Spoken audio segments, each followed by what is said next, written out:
Bon, déjà bonjour à tous, je suis Théophile Defaille, je vais avoir 27 ans au mois de mai et du coup je suis entraîneur au centre de formation de la Chorale de Roanne depuis 3 ans maintenant. Mon histoire avec le club elle a commencé il y a déjà quelques années parce que avec Jean-Michel Giroudon, au départ on a eu une relation entraîneur-joueur puisque j'ai joué au club depuis la catégorie U13. Donc j'ai fait U13, U15 avec Jean-Mi et ensuite je suis passé sur le centre de formation avec Yann Fassien et Fred Sorrentino à l'époque jusqu'à ma première année espoir où comme le club était en Pro B, j'ai joué en N3 ici avant de partir du côté de Lyon.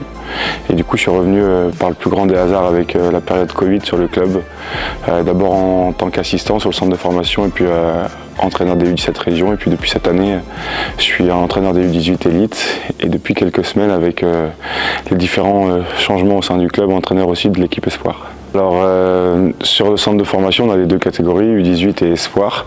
Les deux s'entraînent de manière on va dire intercroisée où il y a des joueurs qui sont et U18 et espoir. Donc parfois certains s'entraînent uniquement avec les espoirs, d'autres s'entraînent uniquement avec les U18. Parfois certains s'entraînent un peu avec les espoirs, un peu avec les U18. Et l'idée c'est que les plus jeunes soient donc du coup dans la catégorie U18. Ils s'entraînent tous les jours et parfois 2 fois par jour avec des horaires aménagés, notamment le mardi et le jeudi où ils attaquent les cours à 10h. Ça leur permet d'avoir 1h30 d'entraînement le matin de 8h à 9h30. Et les espoirs c'est quasiment bi-quotidien tous les jours. L'idée c'est que les plus jeunes se perfectionnent sur les fondamentaux on va dire plus basiques sur la catégorie U18 et développent ça avec une certaine expertise et une fois qu'ils sont prêts à jouer et dans le contenu technique et dans le contenu tactique, ils puissent basculer sur la catégorie espoir pour pouvoir aller encore à un niveau supplémentaire pour se rapprocher du monde pro et palier par palier. La dernière chose qui, je pense, est importante sur le centre de formation, c'est que la catégorie U18 elle est sur 3 années d'âge, mais c'est pas sur cette catégorie qu'on a le plus de joueurs. En tout cas, l'idée c'est pas de les laisser 3 ans dans cette catégorie-là.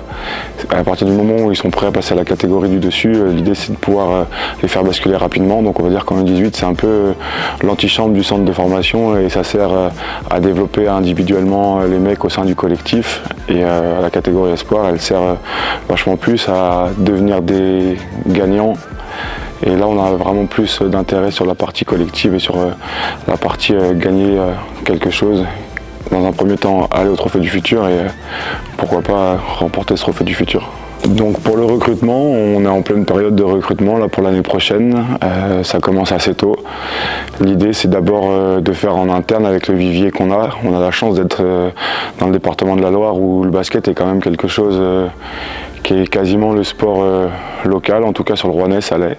Donc beaucoup de jeunes jouent au basket ici, donc ça permet d'en voir une bonne partie. Sur les U15, U13, c'est exclusivement un recrutement rouennais on va dire. Et après les joueurs qui ont le potentiel, forcément on est fiers de les garder chez nous au centre de formation. Mais il y a aussi un recrutement externe qui a commencé dès les vacances de la Toussaint avec Marc et Jean-Michel qui sont allés à Temple-sur-Lot sur des rassemblements nationaux où là on a des jeunes, les meilleurs potentiels de chaque génération qui sont regroupés.